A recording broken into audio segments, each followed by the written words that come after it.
All right, great. Hello world, Podler team back at it again, doing some more voicing tonight. That is where we go over the beats, the fundamental kind of theory, principle beats of Podler, and then we compare them to other models in some cases, which is actually what we're working on tonight. That is the theme section. It's a very advanced section. So for those watching you, if you do not know Podler theory, you should go and check out some of the earlier theme sections because we're now going to contrast it to the other belief systems and models of thought. All right, I am Nai Coach. With me, I have Nai Mitchell and Ben, and we are deep into monotheism. And now, starting off light, what is end of days, Ben? What is it? How can this concept be helpful? How can it be problematic? How does a proper truth seeker come about it? All right. The concept of the end of days maintains a linear cosmology with end time scenarios containing themes of transformation and redemption, often with the return of a long-awaited deity as a part of it. This can help a person understand life cycles as on a grander scale, with death as a teacher being expanded from the conceptualizing of one person's life into a species' collective lifespan of a great many generations.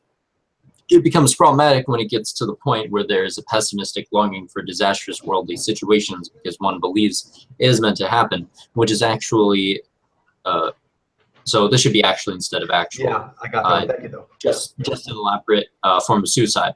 A proper truth seeker understands that the concept of the end of days relates to its iteration of existence, but there is always something more, as all of known existence is cyclical with forward momentum, but populated by vast stretches that can seem linear when looked at too close up. And the gifts given by highest truth are designed to survive and flourish, which is how one goes forward into a higher form, whatever that may be.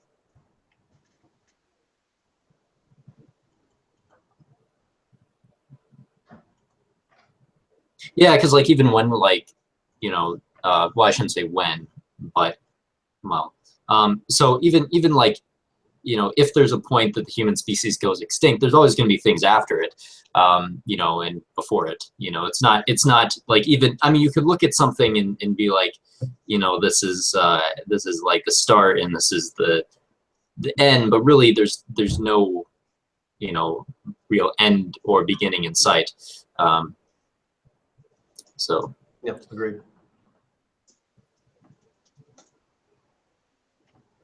And even within like the times humans have been alive, there's been many like cycles. It hasn't been like, you know, if you look at pessimistically, you know, you can't just say like, oh, we've just been going downhill like since we began. You know what I mean? It's like definitely there's been ups and downs, and we've gone back and forwards. You know.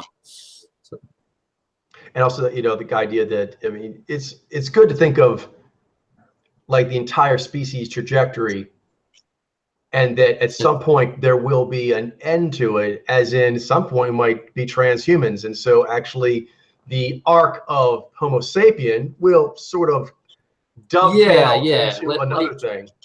Because like it's probably, I mean, it's pretty, we might become something that's like so different from humans that you might not even classify that as human anymore, or you might classify something similar but different.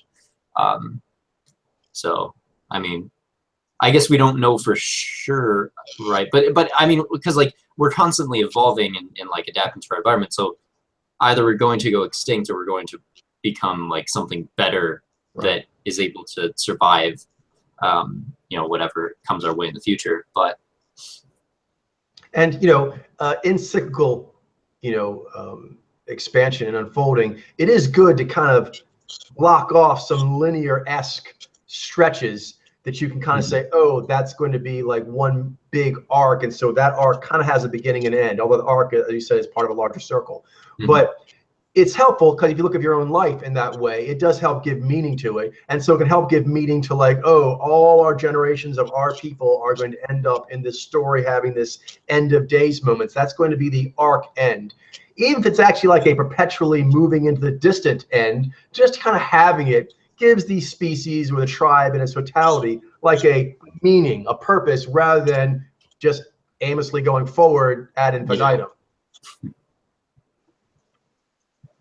Yeah, and I feel like people just have this concept now that like, I feel like just even the concept of like, you know, just evolution, people don't really sort of take to heart. They sort of, people get kind of like jaded, you know, they're kind of like, they see life as just like, you know, this thing that you go through and then like you get to the end of it. And it's like, and also there's this focus on like happiness, which I think is kind of perhaps a little bit malformed. That's like, the focus of life should just be to like, you know, and I think, you know, happiness, you know, obviously there's, you know, the way it's understood, there's a lot of merit to it, but it can be used to sort of suppress the urge to actually move forward with your life and try to really be the best that you can be. It's kind of like, I'm going to, you know, just, you know, life is a hard place, so I'm just going to try to feel good, you know, but right. Feeling good isn't necessarily the right thing to do in every case, because it could just be something you're using to compensate for other things in your life that aren't going so well. And that compensation might not be good, right? Yeah. So, I mean, the right thing to do, like demons or like an addiction, or you know. Yeah. So the right thing to do in any situation is to peak, but peaking is not being happy.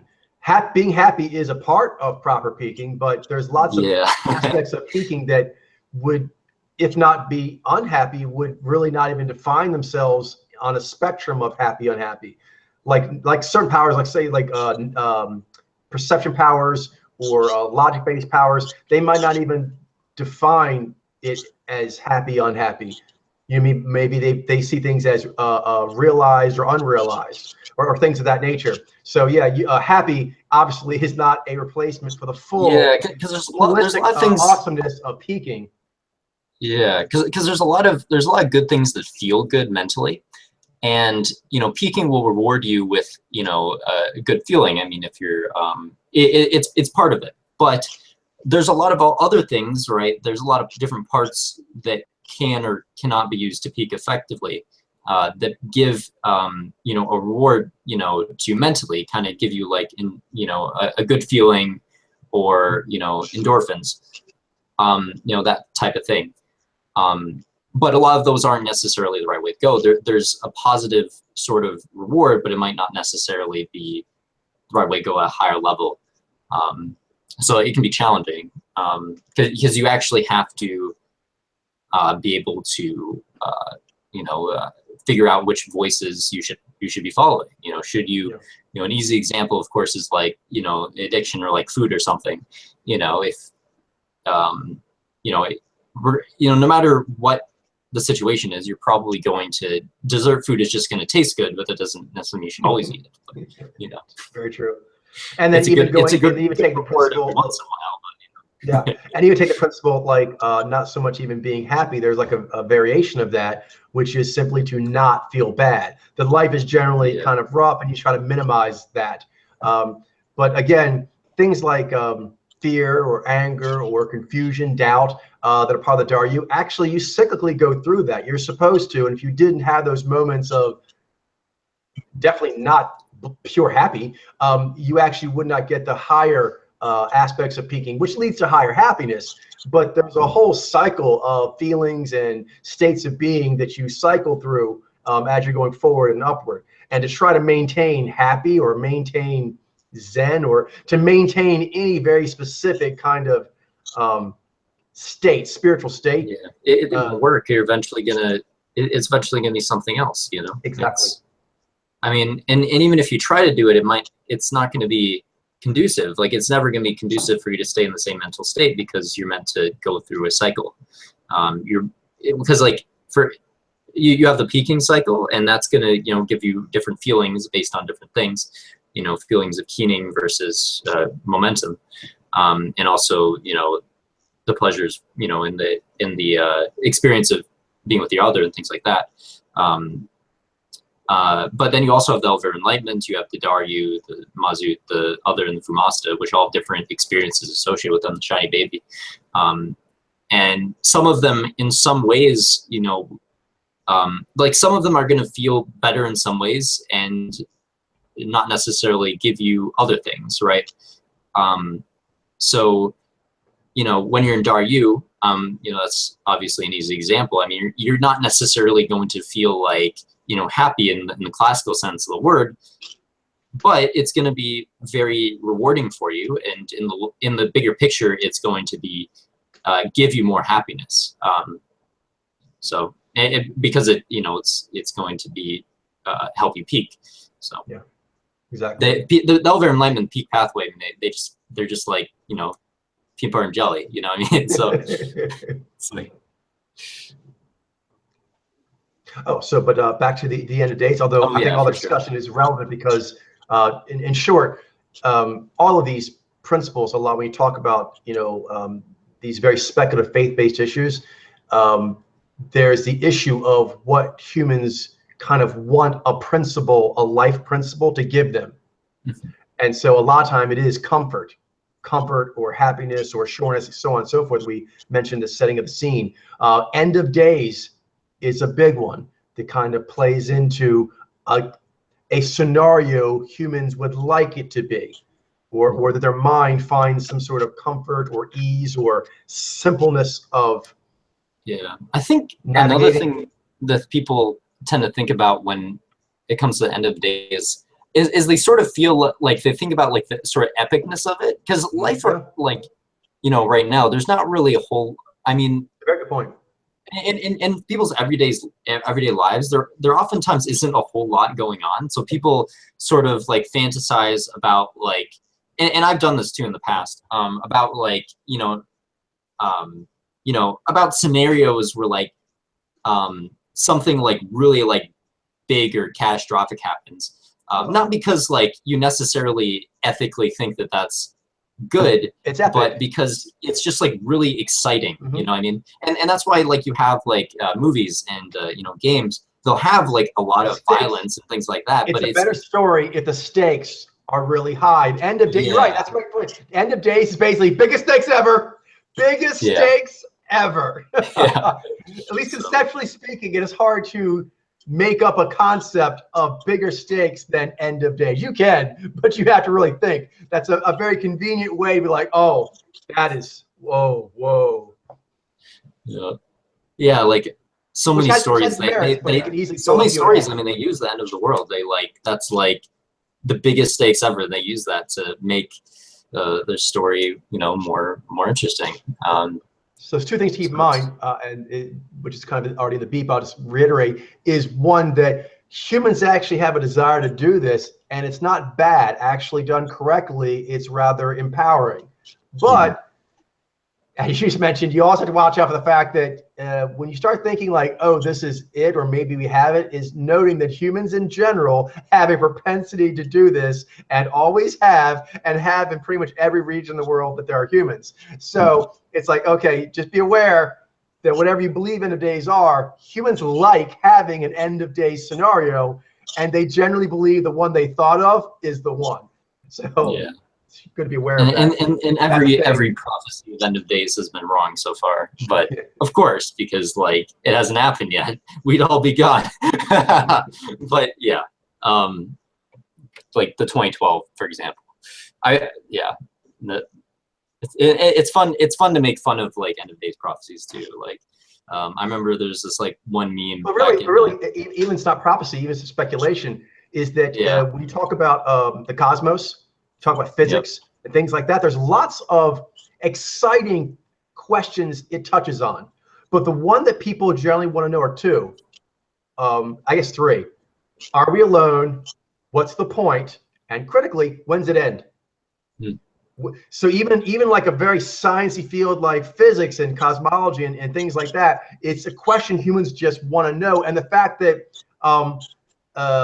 science now can actually offer a educated kind of story for it, it gives them more weight. It gives them more weight. Prior, when science was unable to like see things way back to the Big Bang as much, they had less of an origin and a end story. And so it did. This is just the way it works. I know, as a Naiji bard, I know this. It makes their story less epic. It's hard to get people into it when you're not talking about the soul this, and one person's life force that, and true love this, and end of days that, and the good fight this. If you can't talk in those terms, it's kind of hard to have a very compelling story. Yeah. Yeah, there's always like, there's got to be something like really, you know, big and dramatic that relates personally to your characters. Yeah. You know, and it could be, well, I guess I should say you don't necessarily need that. You could have smaller stuff that happens, but if you want like a really, you know, big story, I mean, you got to have that kind of stuff. Like, I guess you could have a story that's more just like, you know, slice of life or something, but. Now, those also have their merits. This gets Yep. back to the age-old Star Wars versus Star Trek battle, which is better story. We should get back to this, but I actually did want to ask Mitchell. Mitchell, in this discussion here, was there anything that came to your mind you'd like to mention before we get it more into the question? Sorry, what's that? I heard my name. Just I didn't know if you wanted to have any thoughts on this subject before we kind of dial in on the question. It was just basically about the stories, whether true or not, that have more epic stakes. Like the End of Days is compelling because it adds a certain epicness and gravitas to this narrative. Little narrative that we're playing out. Yeah, I don't have anything to add, but I agree with everything that I heard you guys. All right, cool. If you have anything, please feel free to jump in. Okay, so guess whenever you guys are ready. End of Days. Sounds good. Oh. Sorry, was I frozen? No. Oh, what? Did you say something? Because I didn't hear it. If you did you just say something? No. Okay. Cool.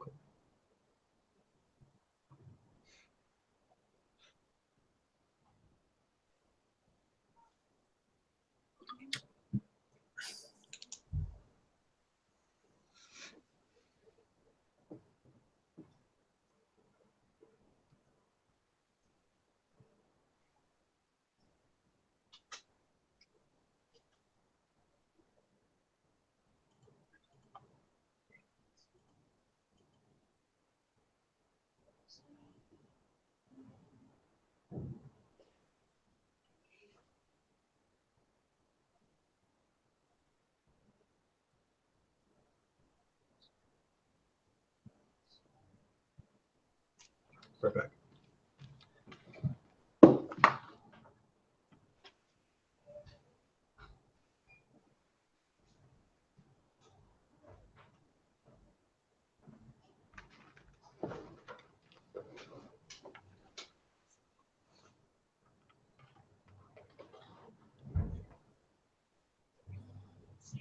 All right, I think I can try this. So the End of Days is when it's essentially it has themes of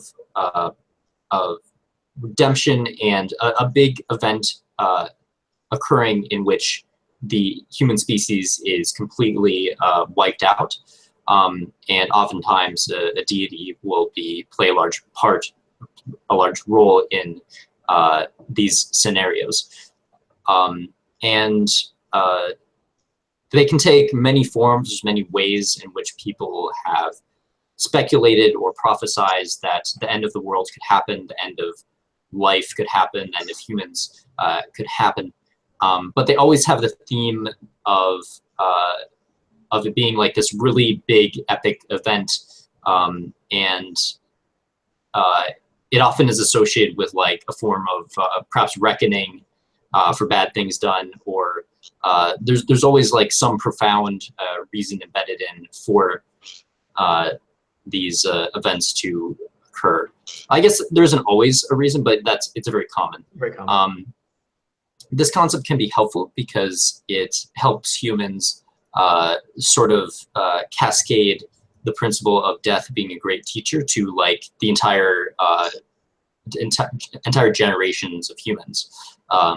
So it's useful to think about this because it helps one sort of understand the natural law that eventually, okay, maybe we'll either go extinct or we'll be like something greater than we are now. We may not, there's going to be a time So we may not necessarily be, we may not necessarily even call us humans like anymore after a certain point. So in that sense, we, whether we go extinct or not, there will be some form of us being something, either being extinct or being something else. So in that sense, right, that there is actually you can conceptualize some sort of linear timeline that will end. However, it can be problematic when one thinks about this in such a linear way that they think that there literally is going to be necessarily like this grand like end of days scenario, and like that must happen and it's well deserved. That's very pessimistic, and it's, if you actually want that to happen, that's, it's a form of suicide, because you're carrying out and living out this story. So being a member, wanting that to happen is you're sort of mentally damning part of, it's like a self-fulfilling prophecy. If everyone wanted the species to go extinct, we go extinct. You know what I mean? So it's like you shouldn't think like that.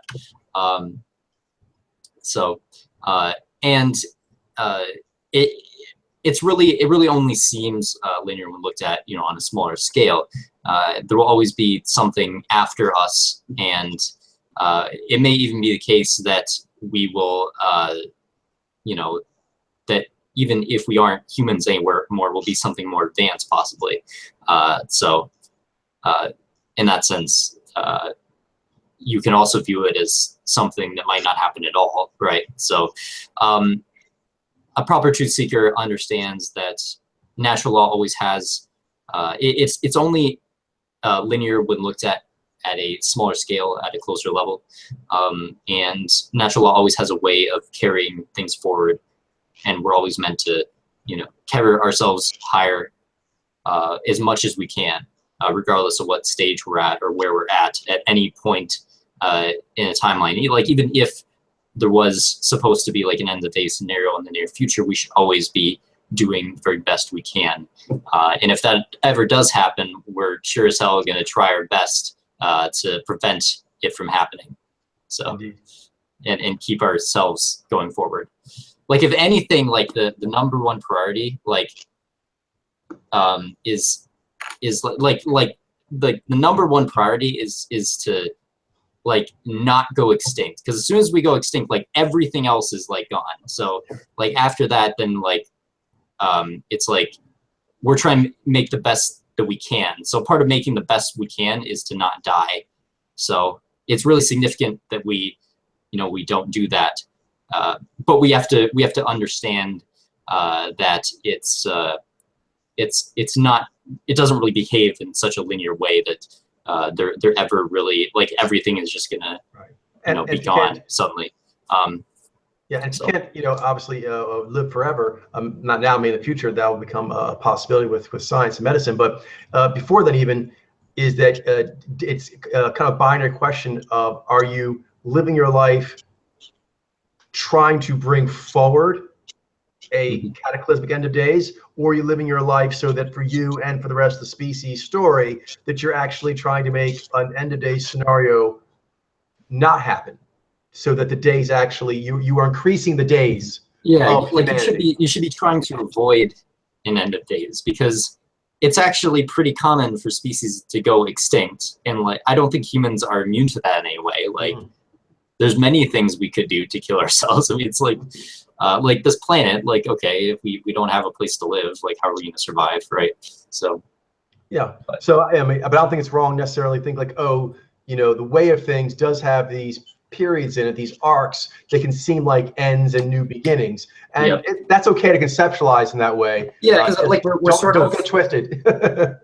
it's good to sort of use that to build conceptual models of things, because like really nothing has a true end or beginning, but like in order for us to understand things, we have to Yeah. sort of view things that way. We have to view things in terms of like, okay, this cycle starts here and it ends here. So it's more like an arc, right? So like your daily arc, or like your weekly arc, monthly arc, you know. Mm-hmm. But we do have to understand that, like, it's not, that's really just a mental model that makes it easier for us to understand things. It's not the terrain. Not from what we have of the data so far. Yeah. Mitchell, whenever you're ready.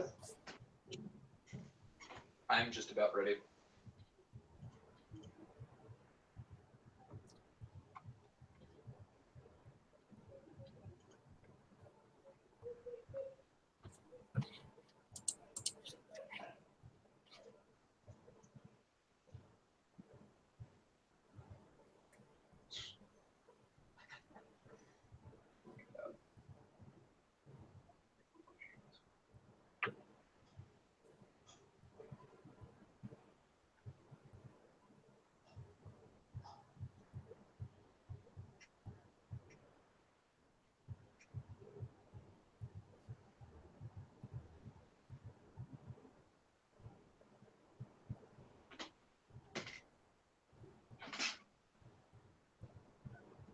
Go to questions. So, the end of days maintains linear cosmology with themes of transformation and redemption, and often with return of some long-awaited deity at the end. And this concept can be helpful in understanding life cycles in this like kind of more inclusive way of like this whole species and all of its generations together in this one massive story, going from a birth to a death, a beginning and an end. But it can be a problem because this worldview could easily turn very pessimistic and be used for all kinds of just a way to sort of check out of life. Like, the end of days is coming. That's really all that matters. So we need to live by these rules because of that, or we can just do whatever. And it really does actually lead to these disastrous worldly situations. Yeah.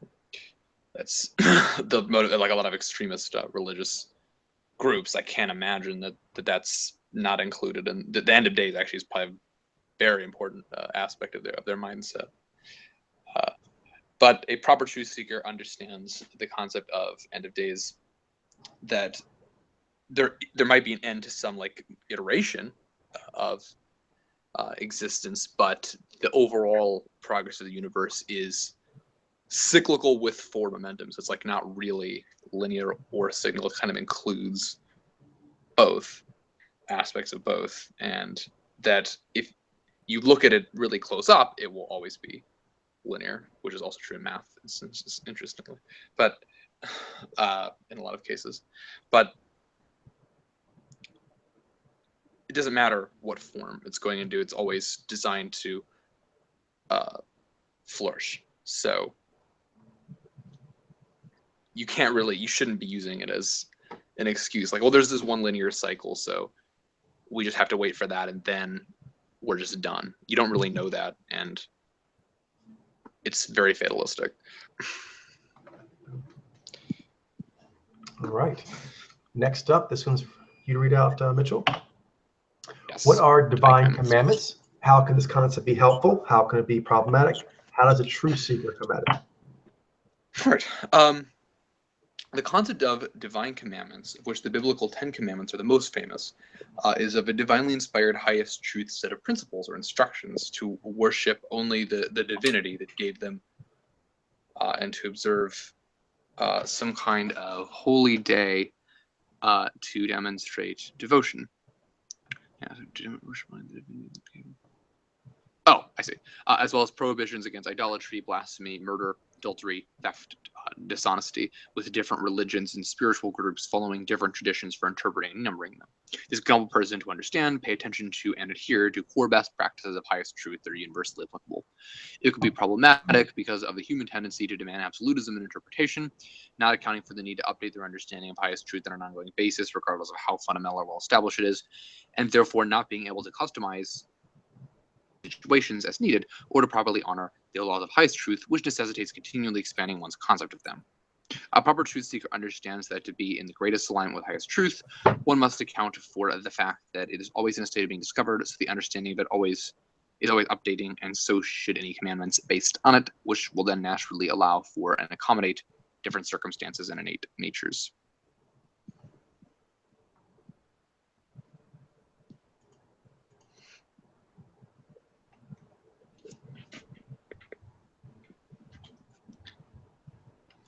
Perfect. Cool.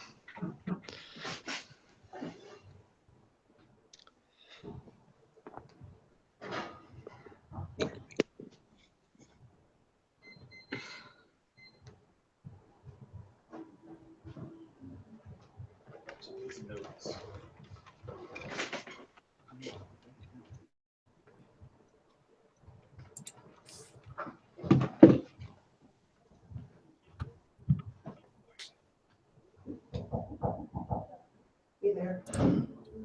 So for dinner,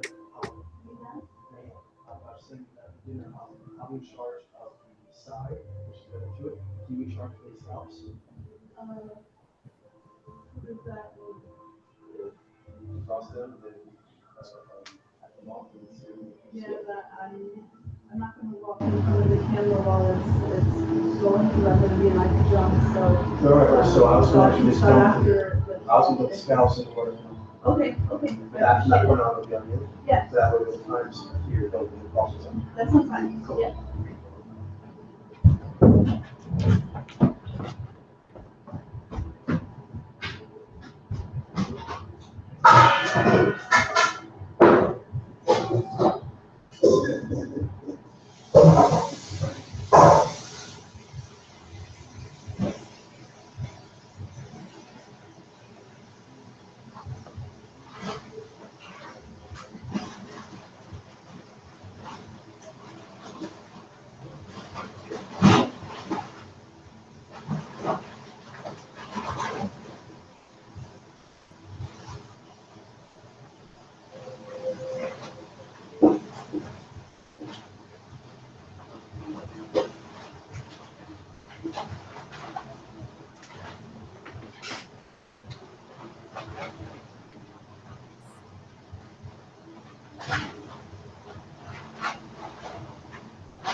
I'm back.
All right, so I think I'm going to do this. The concept of the divine commandments, of which the 10 commandments from the Bible is the most famous, is a belief in a set of core principles that are to be adhered to, and also is associated with a holy day in which that devotion is celebrated. And these commandments will vary from different spiritual models, but the core principles are the one, but they also have the core principles of one should not be blasphemous, dishonest, one should not steal, one should not murder, one should not commit adultery, one should not worship other deities, idolatry, etc. So those are some of the core things that they will tell you not to do, and it's to demonstrate worship and faithfulness to a spiritual deity. Or higher power, but it's often a deity. Yeah. Oh, yeah, that's true. That's true. So it could be a higher power, often a deity, especially because the Ten Commandments are so famous and stuff. This can be helpful because it recognizes that there are principles of highest truth that one should always strive to follow as best that one can. So that's definitely very good. However, and many of these principles are good principles. I mean, like one should not steal. I mean, that's a good principle. But it can be problematic if one takes this in a very strictly absolutist sense without sufficient evidence, and asserts that these are always going to be the principles and they can never change, even if there's evidence that suggests that maybe we should change them or try to update them. So that can be problematic because we should always be trying to grow our understanding of highest truth. The concept of the Ten Commandments, what it's intending to serve is highest truth. So we should be, and one of the demands of that is that we continually grow and update. So therefore, the Ten Commandments and other divine commandments should be trying their best to get the best interpretation, which means they should be open to improving them over time if there's a reason to. If more information is found that perhaps contradicts some things, or maybe indicates maybe we should include some other things. Maybe we should be open to possibly using these interpretations under these circumstances. Because another way it can be problematic is that it just doesn't account for all the different possible variations of which something could happen. For example, like theft, you might when it comes to intellectual property rights, it's not that's where the line starts to become blurry on what's stealing and what isn't. People argue about this stuff all the time. And obviously, people in spiritual groups don't necessarily talk about this, debate about this a lot. It does seem to indicate that maybe it's, in some circumstances, it might be kind of difficult to tell whether someone stole something or not. Sometimes communication between people is unclear as to what was the intended meaning. It might not necessarily be clear, whether someone should be able to, touch this thing or use this thing for this thing.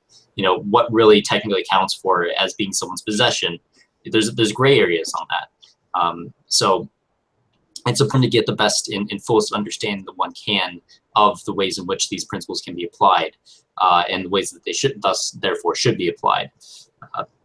So that's what a seeker of highest truth should be doing. They should be always growing their understanding of natural law, and thus being open to possible ways in which core principles can be updated, and ways that their principles can be more inclusive of different scenarios. Because there's no way you can take one principle about theft and apply it in just one small principle and apply it everywhere without further qualification on different situations. Indeed. Got it.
So the divine commandments concept is usually some divinely inspired set of highest truth principles that involve worshiping only the deity involves involving some sort of holy day. And the most famous example, the Ten Commandments in the Bible. And this concept can be helpful in helping humans to understand and focus on and adhere to universal best practices, which many people would agree a lot of these are in some cases. In some cases not as much. And we'll get to that. It can be problematic because there can be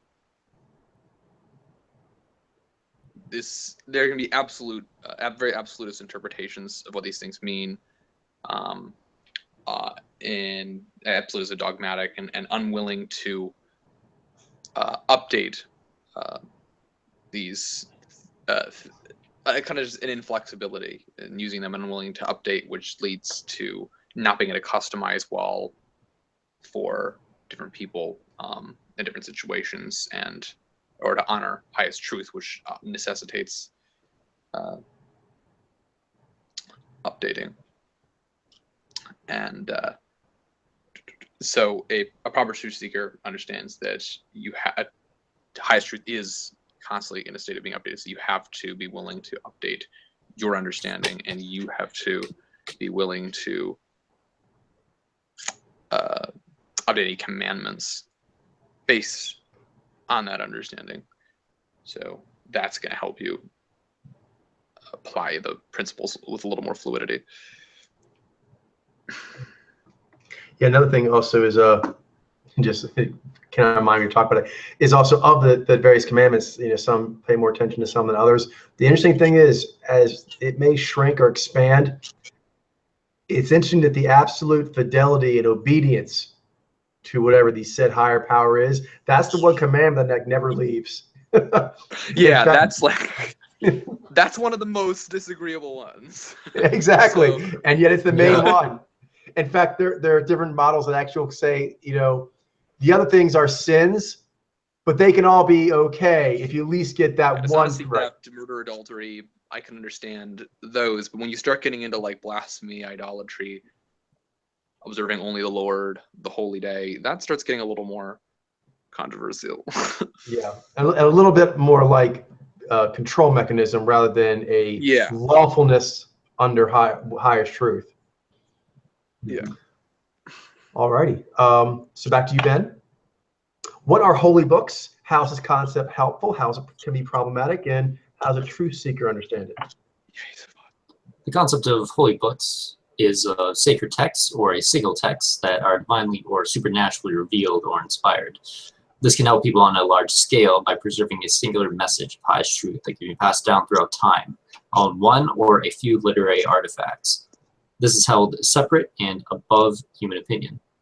It can be problematic because of how easily humans can mistake a book or any other artifact for the highest truth that's trying to flow through it. As artifacts are vessels to hold and represent highest truth, they're not the highest truth itself.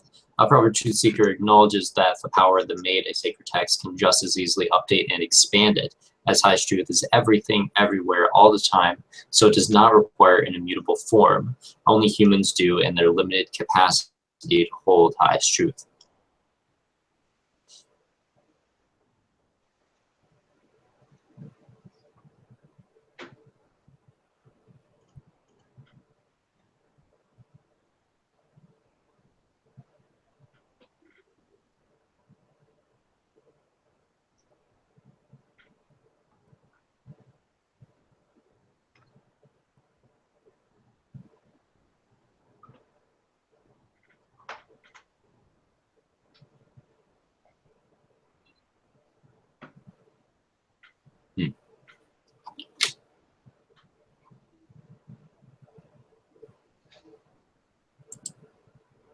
All right, so the concept of holy books is of a holy text or a single text that are meant to represent highest truth and be the essentially the core of what highest truth is. They're essentially meant to give that meaning.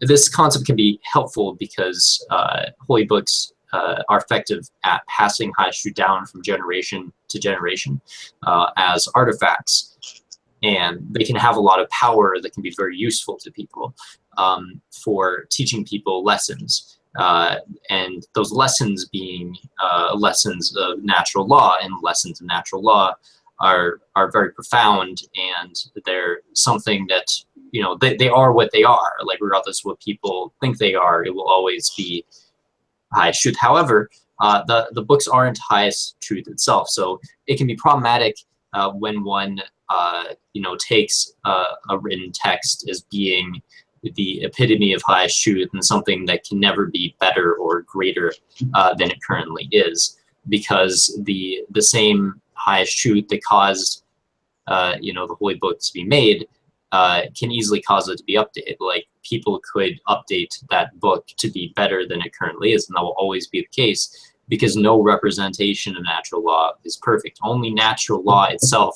is perfect.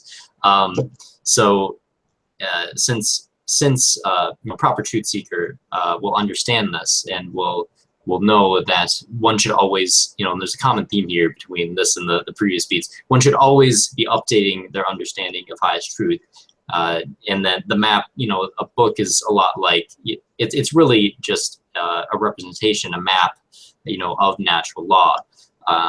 So, you know, a linguistic representation of natural law. So because of that, it cannot ever be perfect, and we have to, it can be very useful, and we should keep improving it, but we shouldn't be mistaking it for what highest truth actually is, which is the terrain. Indeed, yeah. There's different things that are more problematic on certain principles, but there are certain themes, as you mentioned, Ben, and one of those is that if you study pretty much how everything works in existence and all the history of humans and every model of thought we've ever had, every belief system, clearly there is a continual need for reformation, yet a continual theme is, this is it.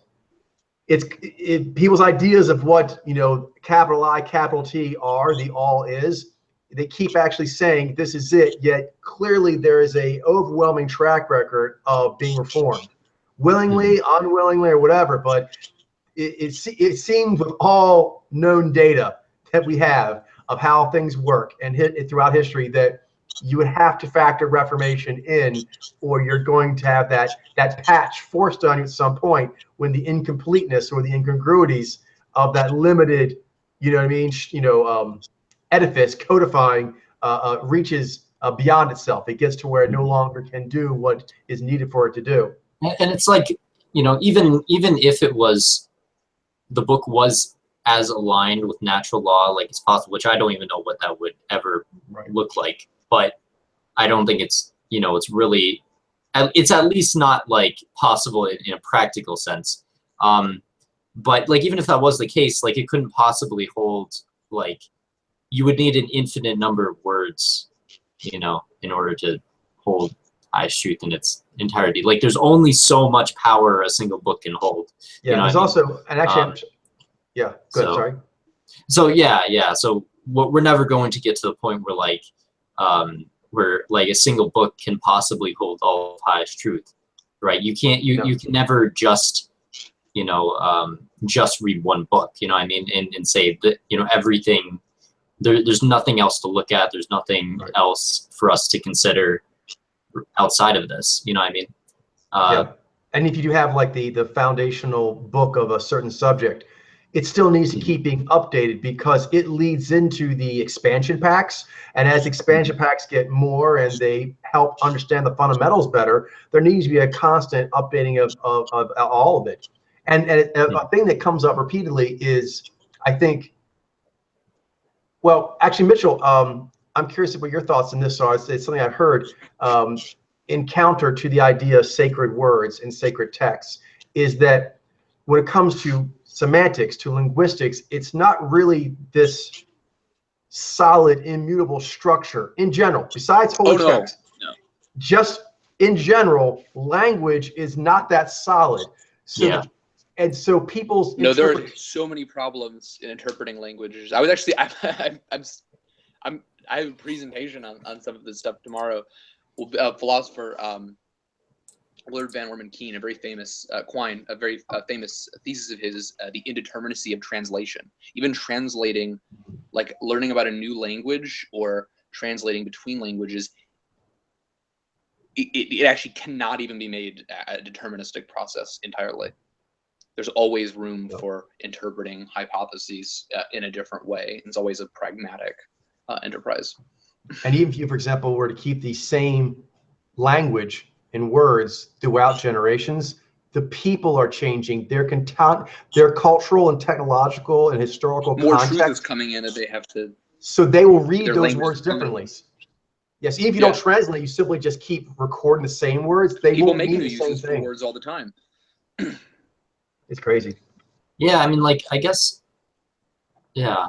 Because, like, I mean, we have some language that's like, I mean, like 2 + 2 equals 4. I mean, you know, I mean, that's become so commonly used. Like, we don't have any other concept for what that could be. But there's many ways we could represent that, you know. So And get a modular. it's not like the language itself it cannot is even be like true. what's really special. The special, this is like the meaning that we're able to share with each other, right? So it's just a vessel. It's just a vessel for the communication. Exactly. It's like mistaking, you know, like the wires as being like that connect us, like the wires. Yeah, like the wires in I don't know, a digital circuit for being the actual like energy or something. I don't know. No, I think I got you saying though. Yeah, yeah. So have you both gone here on Holy Books, I think? Yes? I have not gone. I have gone. But Okay. yeah. Gotcha.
So, concept of holy books is sacred text or a single text which is said to be divinely or supernaturally inspired. That's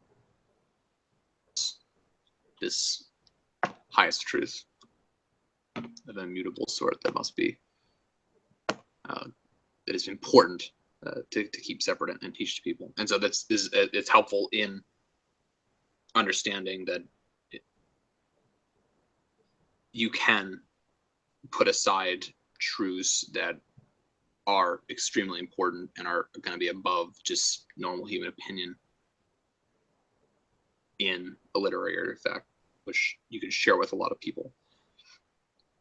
But it's a problem because you can mistake the book for highest truth itself, which it's not, because it can't be equal to the same higher power that it created to. It could expand, it could update it, anything you like. And so proper truth seeker understands that the highest truth doesn't need we're not going to be able to make some kind of absolutely immutable form of at least all of it. It's not doable. There's only something we can just conceive of. It's really a pipe dream. All right, so back to you, Mitchell, for the readout. What is a prophet? How is this concept helpful? How can it be problematic? How does a truth seeker understand it? Right. A prophet is an individual who is claimed to have been contacted by the supernatural or the divine, and to speak for them, serving as an intermediary with humanity, delivering this newfound knowledge from the deity or supernatural entity to other people. This can help a person understand that there will be people in the tribe of humanity that are more gifted at gaining insight and making predictions based on information most other people cannot perceive, and that sometimes there will be individuals of prodigious talent in this regard, which engenders paying attention to and appreciating this mysterious process, which often taps into highest truth in unexpected and unprecedented ways. It could be problematic because of how easy it is for humans to mistakenly think that the highest truth can ever be fully transmitted, finally transmitted, or exclusively transmitted. A proper truth seeker acknowledges the highest truth is too massive, complex, and nuanced for it to have ever been fully transmitted by any book using language understandable to humans, and that it is updating constantly, so there can never be a final transmitting, as well as the fact that the power of prodigious insightfulness and prediction, which is the hallmark of a prophet being proven bona fide, is a phenomenon that occurs throughout the human species, regardless of belief system, on very rare but very regular basis.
All right. So a prophet is a person who claims to have been contacted by the supernatural or the divine and serves as an intermediary between those forces and humanity.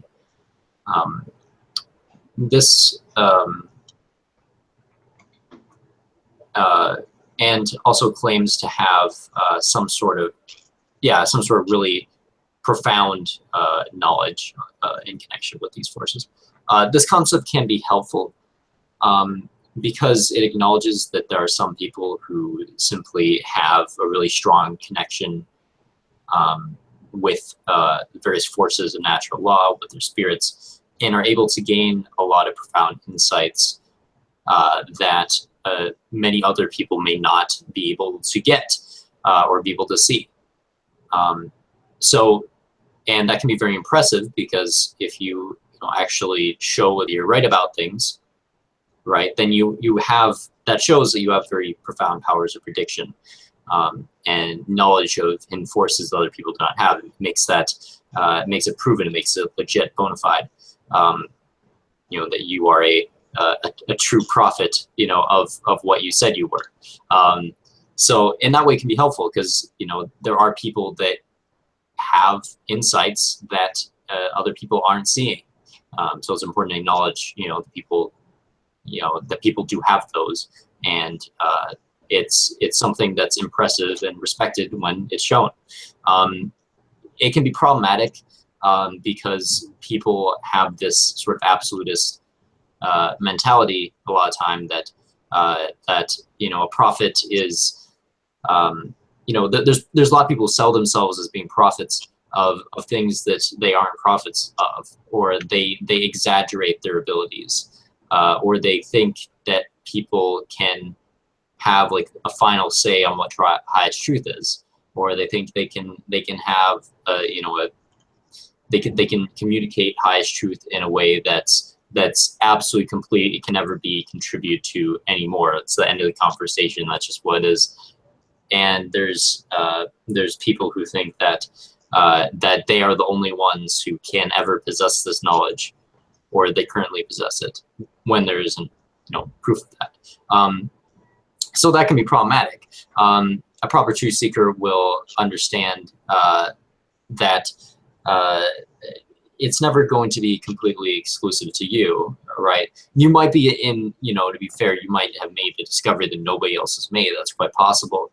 But people will always have some connection. I mean, people in general, right, are going to have some sort of connection to what you're observing, even if it's something that nobody has truly discovered. And certainly people have the potential to see the same things that you do, because we're all one species. We all have this sort of connection to natural law. It would take like really extreme circumstances for only one person to have access to insight about natural law, and like nobody else could ever like touch or access it. That would be like take really extreme circumstances. You would have to have like some sort of like object that like literally nobody has ever seen before, or something like crazy like that. So yeah, you get the idea. Mm-hmm. So very true.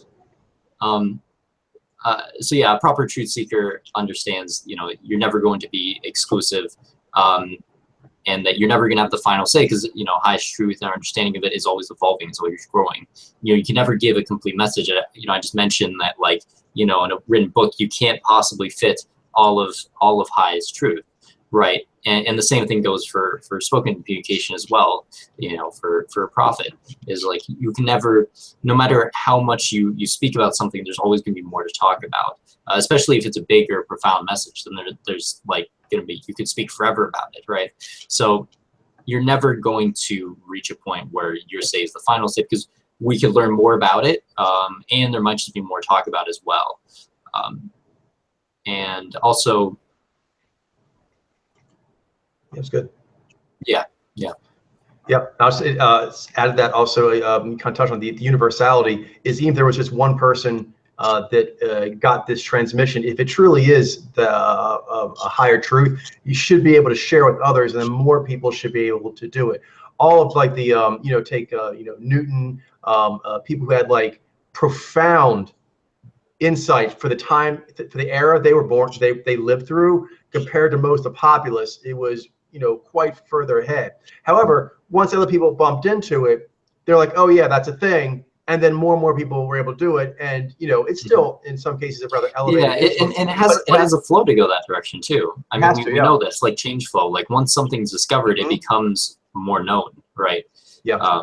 So absolutely. And it becomes more actualized too if it's something that's like that can be made into like an artifact. Like we'll gain like more models. Like even if it's not something that's like, because like we have digital technology. That's a good example. Like that's like we have like lots of artifacts of that. But even if it's like just like a conceptual model, like our conceptual model of the atom, right? That's an artifact, that we've that has evolved over time a lot. And we've developed a lot of models, for that. So naturally, when it comes to and this works for anything, spiritual models. We'll make more artifacts. We'll develop new ways of teaching about this. So as it becomes more actualized, we can sort of get more artifacts and more ways to teach about things. So yeah, and a kind of recurring theme too in a lot of these principles also is that natural law does allow for these kinds of things to happen, these kind of prodigious events and so forth and breakthroughs, but that it's a thing that happens in general outside our species, and then within our species it happens throughout history and throughout different cultures and regions. There's a general desire, these are actually the set in the scene we talked about earlier in this section, of wanting ownership. So we talked some of the other ones like end of days and other things, like wanting to actually have excitement, wanting to have a sense of comfort or lack of fear or pleasure. Another big drive is to own whatever is considered to be the most profound or insightful thing of the day, to want to like own that was done, and then also to own the future discovery. So like this discovery now actually is in charge of every other endeavor to learn more about highest truth that happens afterwards, which is it's a very unhealthy desire to control things. It simply can't be controlled. And to own something that really, natural law, highest truth, whatever you call it, it's here for us all to equally take part in. As far as I know, it is never actually, if there's any proof of, there's no proof of natural law or highest truth or the unfolding of existence to actually have a preference for one region of the world or another. You know what I mean? Yeah. It seems like it just does. It's all circumstantial. Like if we can, live, if we get the resources to live underwater, we can live underwater. I mean, and I mean, there's reasons that are more contextual. Like, humans, we wouldn't, at least our current form, we wouldn't survive if like it was, 300 below or something, but at the same time, like it's, it all depends on the context, and we could, potentially live on other planets if we, figure out how to do it, And that's so there's no written like rule that says we can't, do certain things, unless we know like, but there's few instances I can think of where there's like a written, where it's like so like absolutely distinct, like that we can't do something, you know what I mean? Like oftentimes we won't have found a way to do something, right? But that doesn't necessarily mean that that's like something we have to obey or something, Indeed. Yeah. But just to hit back on this point a little bit specifically, is that there is a human thing of ownership, and also a feeling that it feels like the outflowing of the source of truth, highest truth, it just feels right that should come from a locale that's around you, that you recognize and feel affinity towards.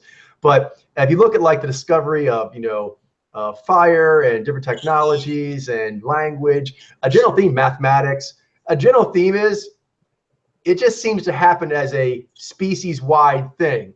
You know what I mean? It is like one area just got it. So that seems unlikely that that would happen for the greatest truth, because most revealed truths that we've seen throughout history, they kind of do their own thing independently, and then they feed each other. Yeah, it just naturally wants to spread around. You know, we want to show people, you know, what we've learned, and that's gonna happen with everyone. So Definitely.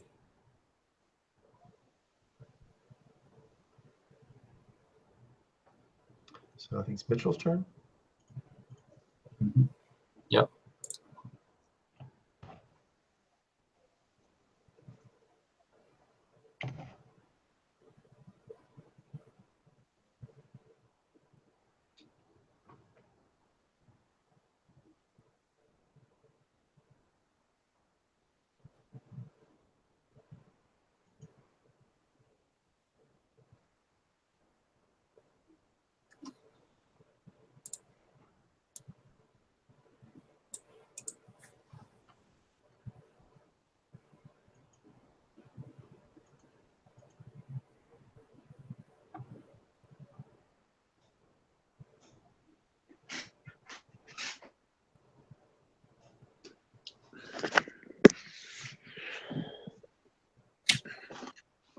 So, a prophet is an individual claiming to have been contacted by a supernatural divine being, and they serve as an intermediary to humanity, giving the newfound knowledge of this new divine supernatural knowledge or insight through back to humanity. And so this concept, it can be helpful in understanding that there are people who can have a prodigious insight and predictive abilities based on information that most people aren't even going to be able to perceive, and that there may be individuals with prodigious talents in this regard, but that should inspire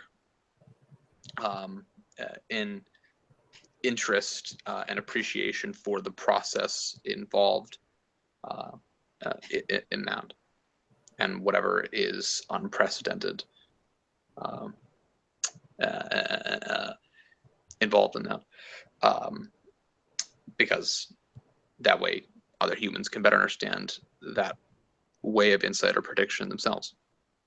And so it can be problematic because it's very easy for humans to think that highest truth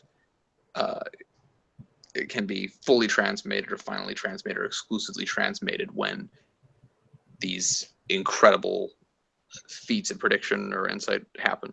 So you don't want to get thrown by that into thinking those things are not, which are not really possible.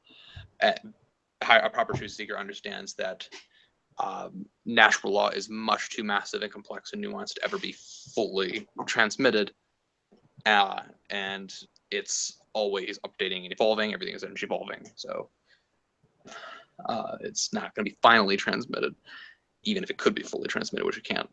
And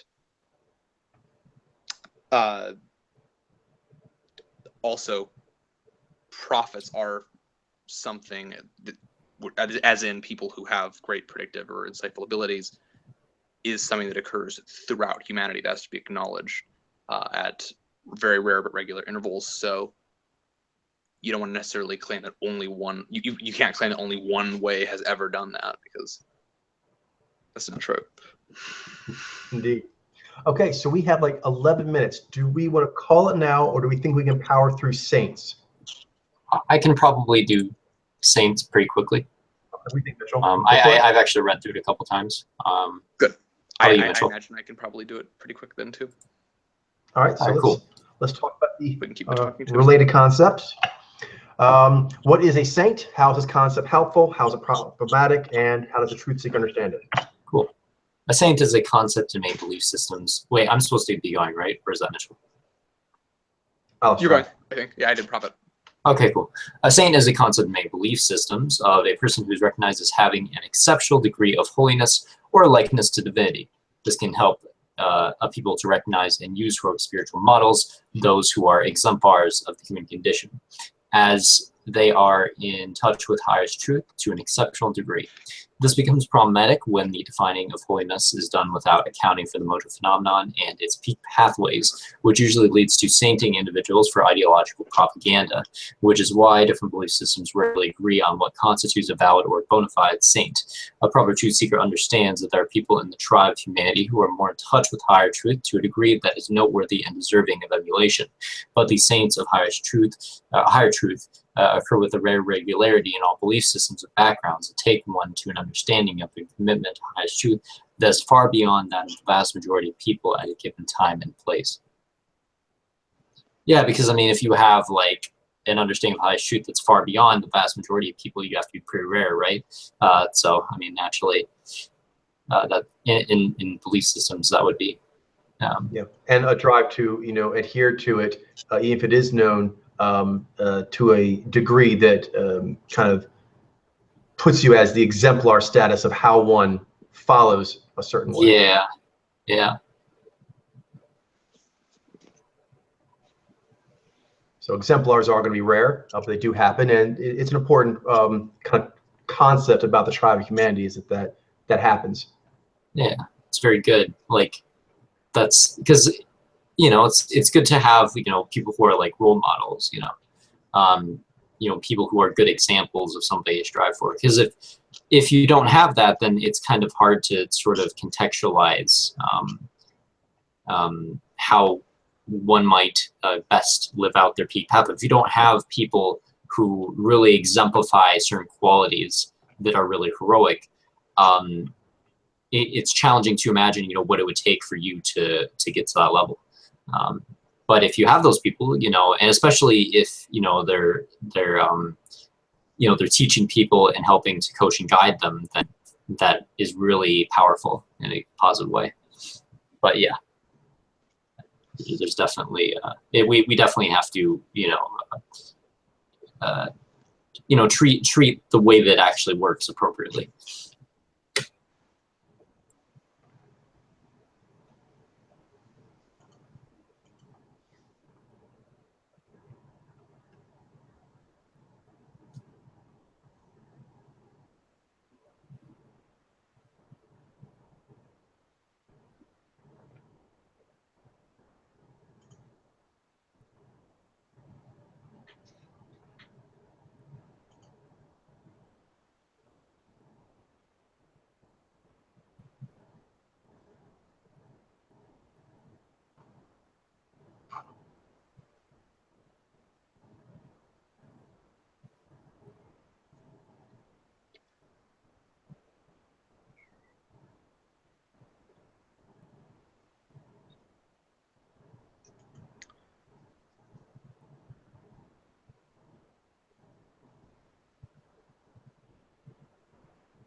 All right, so a saint is a concept in many belief systems of a person with an exceptional amount of holiness or likeness to divinity.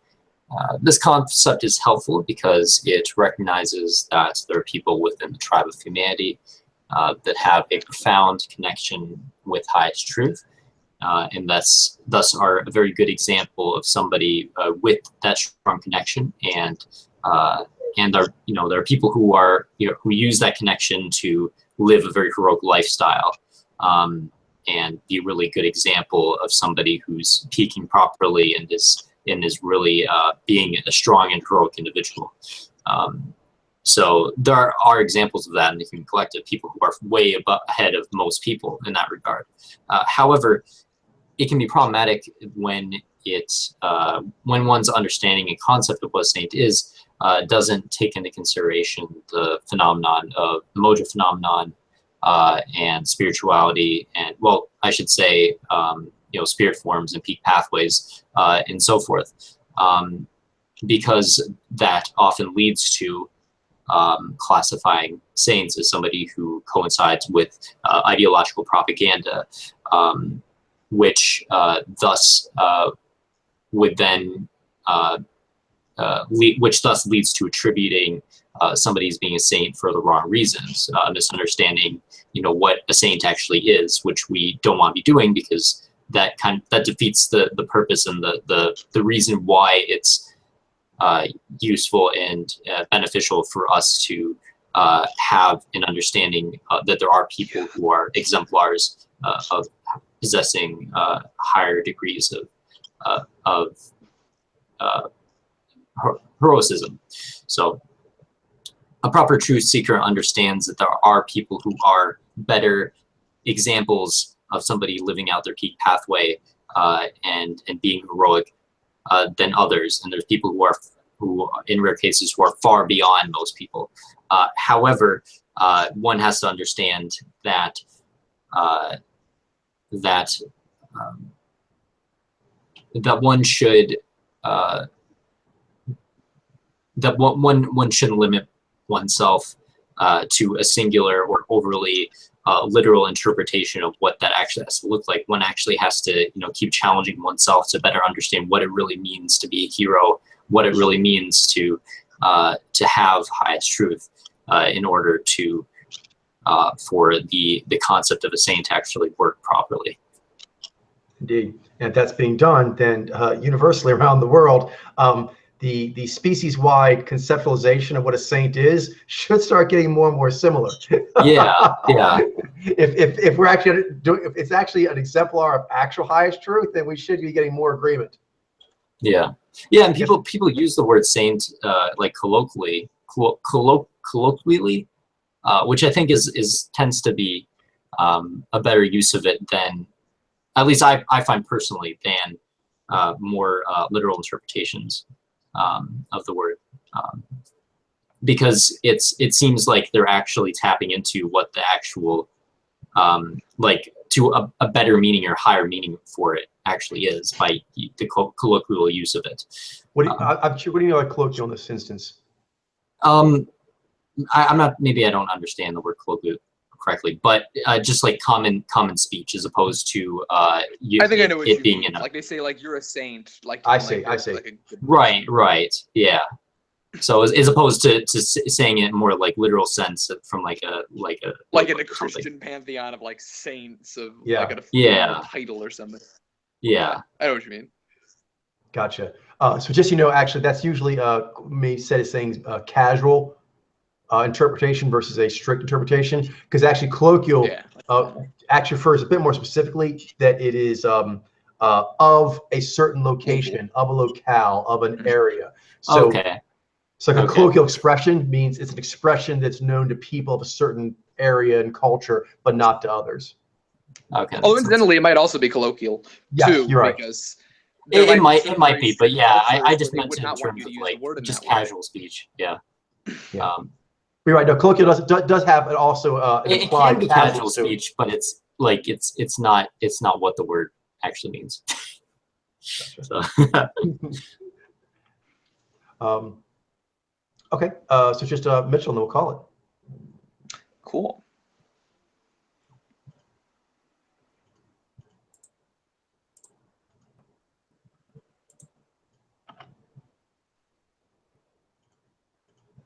Then, okay, a saint is a concept you see in many belief systems where a person is recognized as having exceptional degree of holiness or likeness to divinity. And this concept can be helpful in recognizing that there are exemplary humans. There are humans who are role models in their commitment and understanding of highest truth, and then that's a good thing to recognize and see as something to strive for. But it can be a problem because if you don't have like a good natural law way of defining that, like mojo peak pathways, then it's very easy to do it, to want to be tempted to do it for like an ideological reason, and that can be very, very deceptive, to say the least. So a proper truth seeker understands that it's worth looking out for and seeing out people who are more in touch with highest truth than others in their natural law relativized peak pathway sense, and are worthy of emulation and just learning from. But this occurs in people who have vastly different belief systems and backgrounds. So it's just a phenomenon of people who are beyond the vast majority in their understanding of committed highest truth. It's not that they necessarily have your belief system or this ideological coding. Yeah, and we can sign off here, but I'll just add to that, Mitchell, that there is a similarity in a way between the Holy Book and the saint. One is an artifact, one's a person, but they tend to be a collection of the finest qualities to strive for. And again, kind of like the Holy Book, there is a tendency that the most important quality of a saint is how they represent a particular brand, rather than necessarily the given, courage or empathy. Yeah, like that one principle that seems to show up a lot in the holy books or I guess that's the Divine Commandments, but yeah, exactly. Oh yeah, you're right. No, you're right, Mitchell. That's what I meant. But those are in the holy books. Exactly. So. It's a little trifecta there. But yeah, but as far as like the 10 Commandments is like a kind of written thing, and then the saint is like the most embodied manifestation that a certain tribe has of this. But so interesting. Again, a big part, a common theme of importance. It's interesting because most people agree on different cultures, kind of like 10 Commandments. There's about 5 of them everyone agrees on. Ironically, it's the other 5 that is given more emphasis. It's the 5 that, the idolatry thing and only worship me and things of that nature that are more colloquial, are more specific to a certain cultural way. The Lord. Yeah, indeed. Okay, great talk. And we will continue this on Thursday. Nice. We'll start off light again with miracles. Have a great night. All right. Have a good night, guys. Hopefully Glenn can make it. Yeah. So. Good night.